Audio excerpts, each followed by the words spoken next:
Hello and welcome to Pant commerce classes. देखिए, हम आपके लिए एमसीक्यू बेस्ड क्वेश्चन की एक टेस्ट सीरीज लेकर के आए हैं, जिसमें हमने कल पहला पार्ट आपके लिए अपलोड किया था इसमें, जो कि इशू ऑफ शेयर से रिलेटेड था। आज भी हम सेकंड पार्ट जो लाए हैं वो भी इशू ऑफ शेयर से ही रिलेटेड है। रीज़न कि इशू ऑफ शेयर बहुत इंपॉर्टेंट चैप्टर है। आपके टर्म 1 में इसको 12 मार्क्स का आना निर्धारित किया गया है। 12 मार्क्स के क्वेश्चन इसमें से पूछे जाएंगे, तो बहुत इंपॉर्टेंट है। तो इसको ज़्यादा इसके ऊपर एम्फेसाइज करते हैं। हमने अभी दूसरा पार्ट भी इसी के ऊपर बनाया है, फिर देखते हैं आगे थोड़ा सा और न्यूमेरिकल बेस्ड पार्ट भी इसके ऊपर हम प्रिपेयर करेंगे। तो देखिए, आज के जो क्वेश्चन हैं उसमें 10 क्वेश्चन का एक सेट है, 5 क्वेश्चन और 5 क्वेश्चन लिखे हुए हैं। तो पहले जो 5 क्वेश्चन है यहाँ के, उनको हम एक एक करके पढ़ेंगे। आपको केवल आंसर ही नहीं, उसके पीछे का जो रीजन है, जो लॉजिक है, वो भी बताएंगे। देखिए, सबसे पहले an OPC can be form by, OPC means one person company. Normally कहा जाता है कि कंपनी जो है वो एसोसिएशन ऑफ पर्सन है, तो यहाँ तो एसोसिएशन ऑफ पर्सन है ही नहीं, एक ही अकेला पर्सन है। तो ऐसा कैसे? तो 2013 में जब कंपनीज एक्ट अमेंड हुआ, तो वहाँ पर एक नया कंसेप्ट लाया गया कि एक अकेला बंदा भी कंपनी बना सकता है। तो आपको बताना है कि ओपीसी कौन फॉर्म कर सकता है? एन अमेरिकन, एन एनआरआई यानी कि non resident Indian, any natural person, कोई भी प्राकृतिक व्यक्ति, चलता फिरता जीवित व्यक्ति, या फिर natural person who is Indian citizen and resident. 4 में से क्या है? तो देखिए, American, non resident Indian, any natural person, ये नहीं है। आंसर है natural person who is Indian citizen and resident. Companies act 2013 में जब अमेंडमेंट हुआ इंडिया में, तो उसमें ये डिसाइड किया गया कि इंडिया में अगर बनेगी ओपीसी तो वो इंडियन पर्सन होना चाहिए। तो इनका तो कोई मतलब ही नहीं हुआ। अमेरिकन का, एनआरआई भी इंडिया में तो रहता नहीं है, नॉन रेजिडेंट है। और नेचुरल पर्सन कोई भी नहीं है ना, कोई भी नेचुरल पर्सन नहीं कि विदेशी भी हो। तो कौन होगा? Natural person who is Indian citizen and resident. Citizenship मिलती है बाय बर्थ, और रेजिडेंशियल स्टेटस डिसाइड होता है आपका period of stay in India. तो ये वाला पोर्शन जो पार्ट है आपका, 4th पार्ट, ये इसका आंसर है। तो आंसर इसका हुआ 4, चौथा, यानी कि natural person who is Indian citizen and resident. Natural person जो भारत का नागरिक भी है और निवासी भी है, सिटीजन भी है, रेजिडेंट भी है। नेक्स्ट है a company is managed by. Company को मैनेज कौन कर सकता है? करता है। देखिए, बहुत सारे शेयर होल्डर्स हैं, तो सभी तो नहीं कर सकते ना। तो उसके बारे में आपको ऑप्शन दिए गए कि ऑल शेयर होल्डर्स। तो ये तो नहीं हो सकता कि सारे शेयर होल्डर पूरे इंडिया में फैले हुए होंगे, तो सब कैसे करेंगे? CEO ऑफ द कंपनी, यानी कि chief executive officer of the company, ये तो एक सिंगल पर्सन हुआ। BOD यानी कि बोर्ड ऑफ डायरेक्टर्स, इसमें जो शेयर होल्डर्स होते हैं वो सेलेक्ट करते हैं अपने रिप्रेजेंटेटिव्स की, ये लोग मिलकर के हमारी तरफ से कंपनी चलाएंगे। None of this. तो इसका आंसर जो आपके लिए आएगा BOD, यानी कि board of directors. Share holder जो होते हैं वो कुछ लोगों का एक टीम बनाते हैं, जिनको बोर्ड ऑफ डायरेक्टर्स कहते हैं। वो सब शेयर होल्डर के बिहाफ पर कंपनी को मैनेज करते हैं। नेक्स्ट है a company issued 10,000 shares of 10 each. एक कंपनी ने 10,000 शेयर 10 रुपए का एक इशू किया and called full value in accounting year. और अकाउंटिंग ईयर में पूरी वैल्यू कॉल कर ली, यानी 10 का शेयर है, 10 रुपये मांग लिए। Holders of 3,000 shares fail to pay final call. इसमें 3,000 शेयर के होल्डर्स फाइनल कॉल का पैसा नहीं दे पाए। देयर शेयर्स वर फॉरफिटेड, उनके शेयर फॉरफिट कर लिए गए। यानी कि कंपनी ने 10,000 शेयर इशू किए, 10 रुपये का एक शेयर है। कंपनी ने फुल 10 रुपीज़ कॉल कर लिया है कैलेंडर अपना अकाउंटिंग ईयर में, लेकिन उन जो 10,000 शेयर इशू हुए उसमें से 3,000 शेयर के होल्डर्स अपनी कॉल का पैसा नहीं दे पाए। जो उनसे पैसा मांगा गया फाइनल कॉल या कोई भी कॉल का पैसा नहीं दे पाए, तो उनके शेयर कंपनी ने फॉरफिट कर लिए। अब आपसे पूछा है कि which one of the following will be correct. ये 4 ऑप्शन दिए, इसमें कौन सा ऑप्शन करेक्ट होगा? 10,000 शेयर इशू है। देखिए, फिर समझ लीजिए शॉर्टकट में आंसर क्वेश्चन को, कि कंपनी ने 10,000 शेयर 10 रुपए का एक इशू किया, 3,000 शेयर के होल्डर्स कॉल का पैसा नहीं दे पाए, लिखा होगा fail to pay final call, final call नहीं दे पाए, और कंपनी ने वो शेयर फॉरफिट कर लिए। 10,000 शेयर इशू किए, पूरा पैसा मांगा, 3,000 शेयर वालों ने पैसा नहीं दिया, शेयर फॉरफिट हो गए। तो कौन सा करेक्ट होगा? Subscribed and fully paid share capital 7,000 shares of 10 each. Subscribed and fully paid share होंगे 7,000 शेयर 10 रुपए का, पहला ऑप्शन। दूसरा, subscribe but not fully paid share capital 10,000 share of 10। 10,000 share जो सब्सक्राइब्ड भी हैं बट नॉट फुली पेड, लेकिन fully paid नहीं है, तो 10,000 शेयर 10 रुपये का एक। Subscribed and fully paid share capital 7,000 share of 10 subscribed but not fully paid. And देखिए क्या लिखा है कि दो टाइप दे दिए इसमें, तीसरे में subscribed and fully paid share capital 7,000 share 10 रुपये का एक, तो सब्सक्राइब्ड एंड फुली पेड हो गए जिन्होंने सब दिया। और जिन 3 वालों ने कम पैसे थे उनके लिए लिख दिया कि subscribe but not fully paid share capital 3,000 of 10 या फिर नन ऑफ दिस। तो 4 ऑप्शन है, पहला subscribed and fully paid 7,000 share, subscribe but not fully paid 10,000 share. तीसरे में 2 ऑप्शन दिए कि subscribed and fully paid 7,000, subscribe but not fully paid 3,000।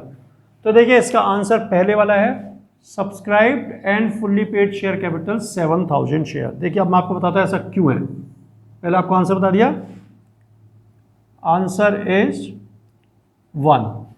देखिए आपने शेयर इशू किए 10,000, ठीक है, 3,000 शेयर आपने फॉरफिट कर दिए, तो जो 3,000 शेयर आपने फॉरफिट कर दिए वो तो आपकी कैपिटल रही नहीं क्योंकि आपने रीशू भी नहीं किया उनको, तो आपकी कैपिटल कितने हो गए 7,000 शेयर।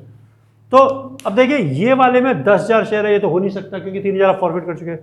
इसमें 7,000 शेयर है लेकिन साथ में 3,000 नॉट फुली पेड देता, तो ये नॉट फुली पेड कहाँ से, अगर ये शेयर फॉरफिट ना करते हम तो फिर लास्ट वाला होता, अगर लिखते थे ना कि 3,000 शेयर पे पैसा नहीं आया और लेकिन फॉरफीचर के बारे में नहीं बताता तब होता है ऑप्शन, लेकिन अब तो शेयर फॉरफिट करेंगे तो ये 3,000 तो कैपिटल ही नहीं रहे हमारी।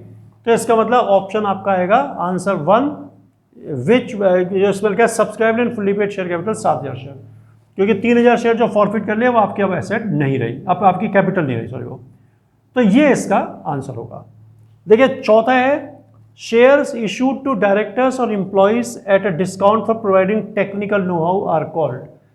जो शेयर डायरेक्टर्स को या एम्प्लॉइज को इशू किए जाते हैं for providing technical know how और इंटेलेक्चुअल प्रॉपर्टी, और इशू किए जाते हैं डिस्काउंट पर at a consideration other than cash, तो उन शेयर्स को क्या बोलते हैं, स्वेट इक्विटी बोलते हैं, या ESOP यानी कि एम्प्लॉय स्टॉक ऑप्शन प्लान, या फिर राइट इशू या नन। तो देखिए राइट इशू तो नहीं है, राइट इशू तो होता है कि अगर आपने एग्जिस्टिंग शेयर होल्डर को शेयर दिए हैं।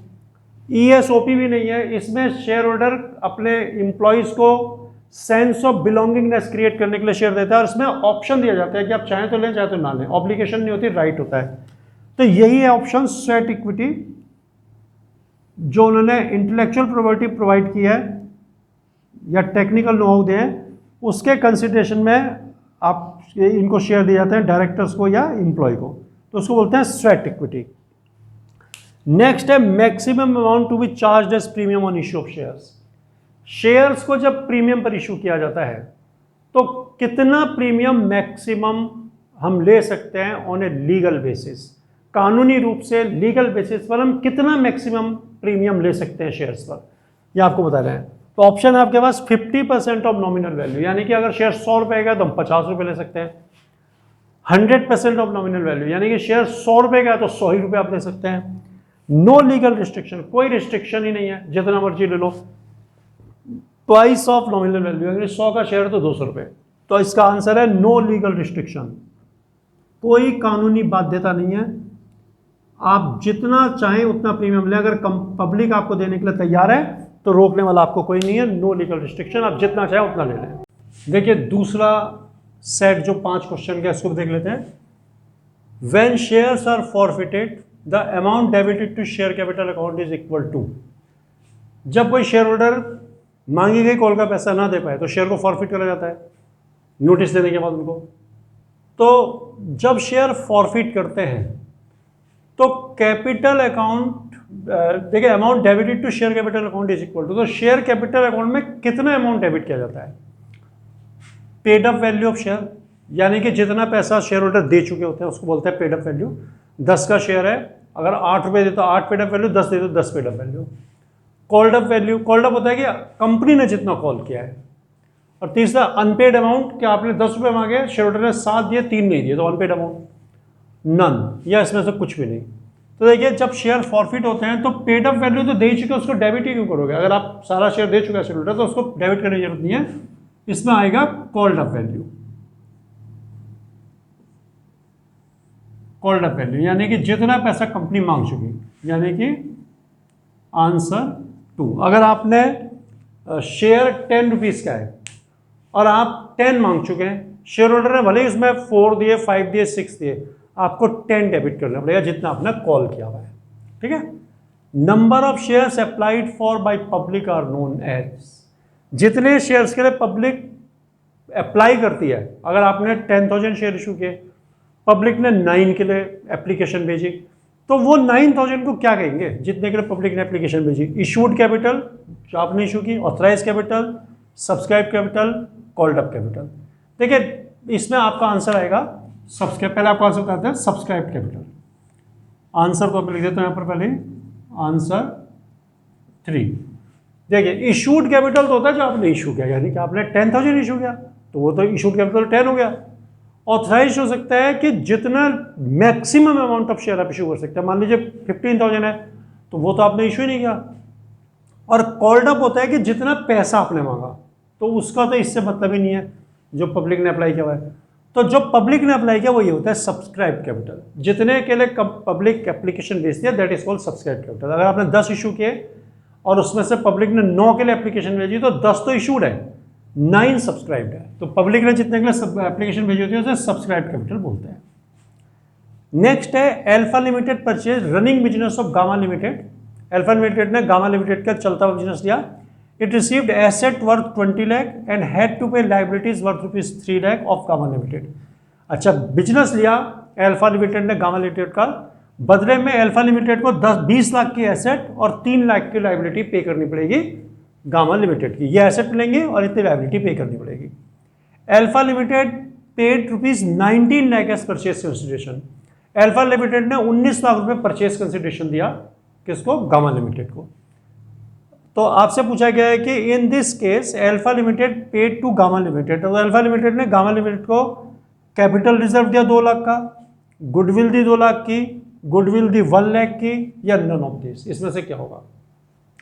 देखिए जब किसी कंपनी, एक कंपनी दूसरी कंपनी को परचेज करती है तो एसेट्स एंड लायबिलिटी का पहले आप डिफरेंस निकाल लें, नेट वैल्यू निकालें कितनी है। 20 लाख की एसेट मिली, 3 लाख की लायबिलिटी, तो टोटल नेट वर्थ जो कंपनी को मिला, जो नेट अमाउंट मिली कंपनी को 17 लाख मिली अल्फा लिमिटेड को। पेमेंट कितना करेंगे गामा को? 19 लाख रुपए। तो जितना मिला है उससे अगर आप ज़्यादा देंगे तो जितना ज़्यादा देंगे वो आप गुडविल दे रहे हैं, क्योंकि क्यों दे रहे हैं ज़्यादा? आपको जब 17 लाख का माल मिला तो आप 19 लाख पे दे रहे हैं, इट मीन्स कंपनी आपसे गुडविल चार्ज कर रही है 2 लाख रुपया, ठीक है। तो कैपिटल रिजर्व तो होगा नहीं। कैपिटल रिजर्व क्या होता है कि 17 लाख की आपको वैल्यू मिली है, आप 16 देते या 15 देते तो कम देते तो आपका कैपिटल रिजर्व यानी कि प्रॉफिट हो जाता, लेकिन यहाँ आपको ज़्यादा देना पड़ा है तो आपका आंसर आएगा गुडविल ₹2 लाख। आपने 19 लाख रुपए का पेमेंट किया है और 20 माइनस 17 लाख की वर्थ आपको मिली, तो 19 माइनस 17 2 लाख रुपया, तो 2 लाख आपको ज़्यादा देना पड़ा है तो गुडविल, कम देना पड़ता तो कैपिटल रिजर्व था। तो फिलहाल आपका आंसर गुडविल होगा। तो आंसर आपका इसमें हो गया सेकंड पार्ट। देखिए नेक्स्ट है reserve capital is a part of. Reserve capital क्या होता है? रिजर्व कैपिटल सब्सक्राइब्ड कैपिटल होती है, अनसब्सक्राइब्ड कैपिटल होती है, uncalled capital, to be called after some time. Uncalled capital ऐसी अनकॉल्ड कैपिटल जो कुछ समय बाद कंपनी मांगेगी, या uncalled capital to be called at the time of winding up of the company. तो देखिए रिजर्व कैपिटल के लिए कहते हैं reserve capital is that part of uncalled capital which shall not be called except in case of winding up of the company. यानी कि reserve capital uncalled capital का वो पार्ट है जो कंपनी जब तक वाइंड अप नहीं होगी तब तक नहीं कॉल करेगी। वाइंड अप होना मतलब कंपनी बंद होना या लिक्विडेट होना।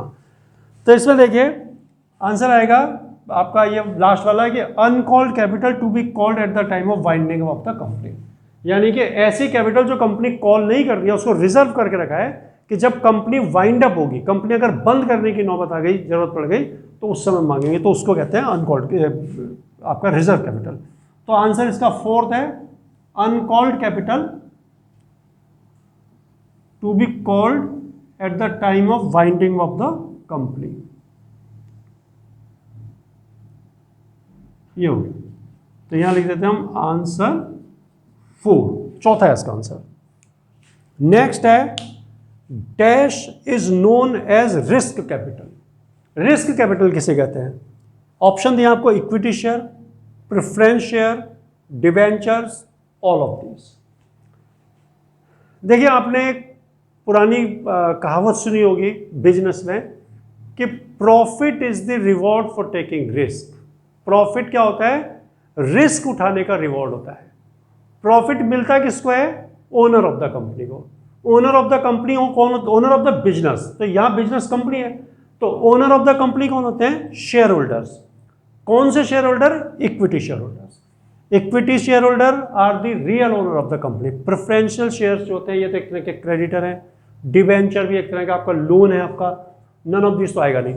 तो आंसर क्या आएगा? Equity shares. तो equity share is known as risk capital. तो इक्विटी शेयर रिस्क कैपिटल है। क्यों है? क्योंकि equity share holder are the owner of the company. वो कंपनी के ओनर है, उन्होंने पैसा लगा दिया, कंपनी को प्रॉफिट होगा तो इनको मिल जाएगा और नहीं होगा तो नहीं मिलेगा, ठीक है ना। इनसे पहले इनको देना पड़ेगा प्रेफरेंस को, क्योंकि इनका नाम ही है प्रेफरेंस शेयर्स, इनको प्रायोरिटी मिली हुई होती है। और डिबेंचर्स तो भैया देखिए लोन है, तो ये तो इनको तो इंटरेस्ट देना ही पड़ेगा जो इनका रेट ऑफ इंटरेस्ट है। तो आंसर होगा इक्विटी शेयर, क्योंकि इक्विटी शेयर होल्डर कंपनी के ओनर होते हैं और ओनर ही रिस्क उठाते हैं, तो इसलिए equity share capital is known as risk capital. Equity share is known as risk capital. तो देखिए ये आज के 10 MCQ थे। टॉप MCQ सेकंड पार्ट है ये। इसी तरह के हम आपके लिए और भी सेटअप ही लेकर के आएंगे। अभी तो हम थ्योरी बेस्ड ज़्यादा चल रहे हैं, अब धीरे धीरे इनमें न्यूमेरिकल बेस्ड भी आएंगे, क्योंकि अकाउंटेंसी न्यूमेरिकल सब्जेक्ट है, तो आपको न्यूमेरिकल बेस्ड MCQ भी आएंगे जिसमें आपको थोड़ा थोड़ा कैलकुलेट करना पड़ेगा इनको सॉल्व करने से पहले। इससे पहले हम एक फंडामेंटल में भी डाल चुके हैं, सैम्पल पेपर सब बना करके फंडामेंटल का, उसको भी आप प्ले लिस्ट में जाकर के 12th की देख सकते हैं। तो इनको एक बार अच्छी तरह से आप स्टडी करें, देख लें, और इसको रोक करके वीडियो को पॉज करके स्क्रीनशॉट ले सकते हैं। और आपको पढ़ाई में अच्छा लगता है तो उसको लाइक और सब्सक्राइब जरूर कर दें।